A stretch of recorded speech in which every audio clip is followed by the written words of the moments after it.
Hello, I'm back in the wildlife corner of my garden today to continue with the dig of the wildlife pond, which you can see in front of me, and hopefully if you've been following my channel you will be able to see that I am making progress slowly but surely, and several of you indeed have asked for an update on the wildlife pond. So in this video I'm going to give you that update, tell you about some of the other things which are going on in the wildlife garden, but also to add value I'm going to share with you 3 fascinating facts about nature, which is pertinent because we are in the wildlife garden, and also because I now feel we are a little bit of a community. I'm going to share with you 3 interesting facts about me personally. Stick around because the 3rd one of those I think is quite amusing. Anyway, let's get back to the wildlife pond. This area here is going to be the beach area, and it's going to be a gradual slope from the depths of the pond down there up to the edge. And that's important in a wildlife pond so that any wildlife, any mammals or rodents, hedgehogs, rabbits that inadvertently fall in can escape without drowning. And that beach is going to be covered in the pond liner, but I'm going to hide the pond liner with those beach boulders which a good neighbour has given to me. Now, it was almost always my intention to have several different shelves or ledges around the perimeter of the pond, but I'm finding that problematic because I've discovered that my garden is built on a bed of very good sand, which is excellent for drainage but not very stable for putting ledges in, so I might have to think of another solution for ledges. It is important to have ledges because you want different depths for different marginal plants. Apologies for the aeroplane going overhead causing background noise.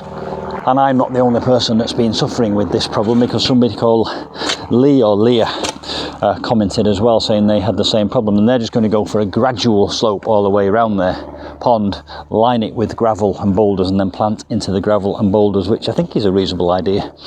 What do you think? What would you do if you couldn't have ledges? Whilst we're here in the earth, let me tell you about one of those fascinating wildlife facts. In a gram of soil there can be up to 1 billion microorganisms. Isn't that incredible? And they are the bottom end of the food chain, and they eat poo. They eat the poo of the worms, and the worms go around eating stuff and excrete stuff, and they feed on that, and that's the very bottom end of the food chain. You can't see them with the naked eye, but they are as important as all the things around us that we can see with the naked eye. Now, the pond in its deepest area, and I've put a rope here to demonstrate the fact I've got 33 inside legs, so that's about 3 foot deep already.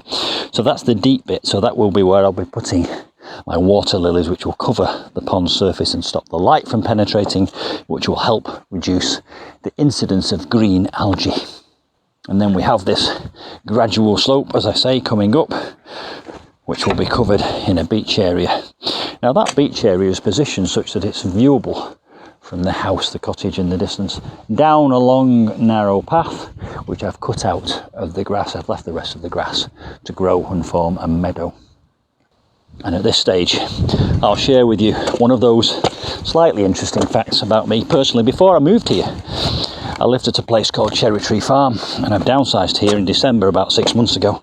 And at Cherry Tree Farm I had a little business where I looked after tiny dogs. It was called Toy Dog Hotel, and I'll put a link to that business in the description box below this video if you're interested, but I no longer run it anymore, unfortunately. It was one of the things that lockdown put paid to, because that was very much the travel industry. And whilst I dispose of this barrow of earth on the mound in the distance, I'll tell you something about this mound which is happening.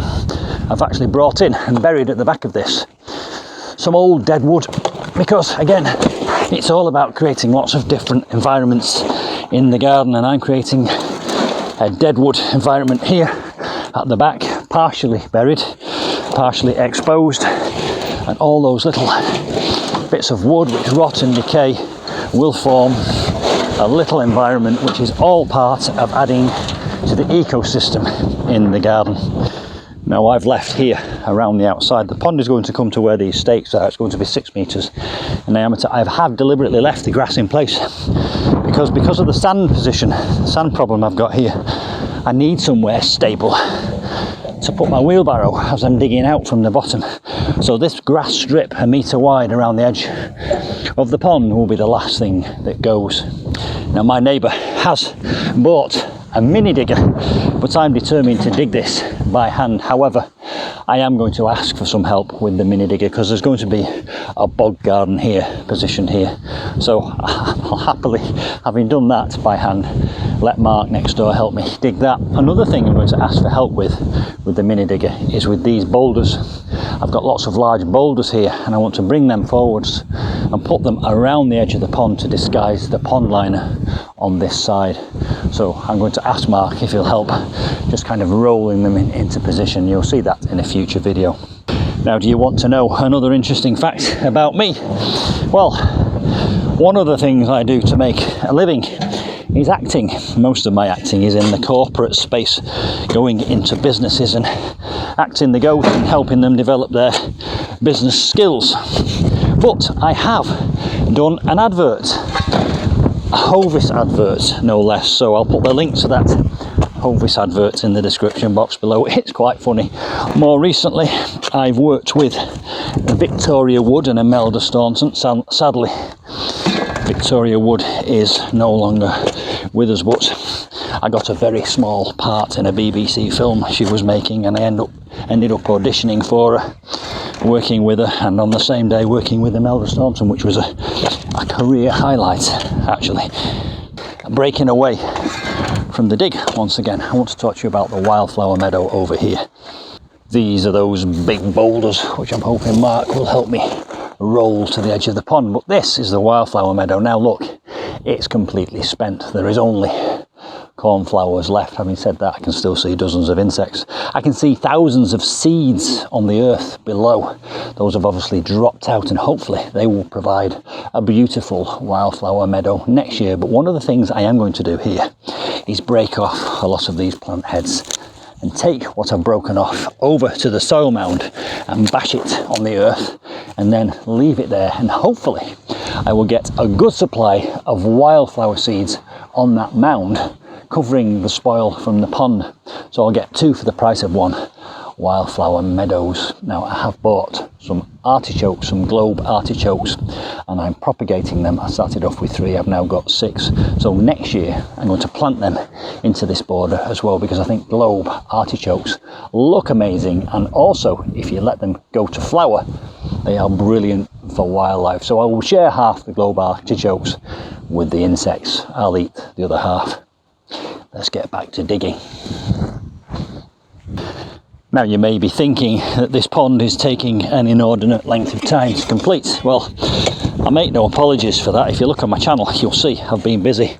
I must have done a couple of videos every week on the various projects I'm on with, and I think that's one of the things I've learned really, is sometimes I have a tendency to start too many projects, but it never was intended to be done overnight. It was always going to be a slow burner, and it will be worth the wait, I promise you. But I have set myself a smart objective, one of the things I've learned from my corporate training, and that is really to have the pond liner in this pond at the end of August. So come back and you'll see the pond liner going in.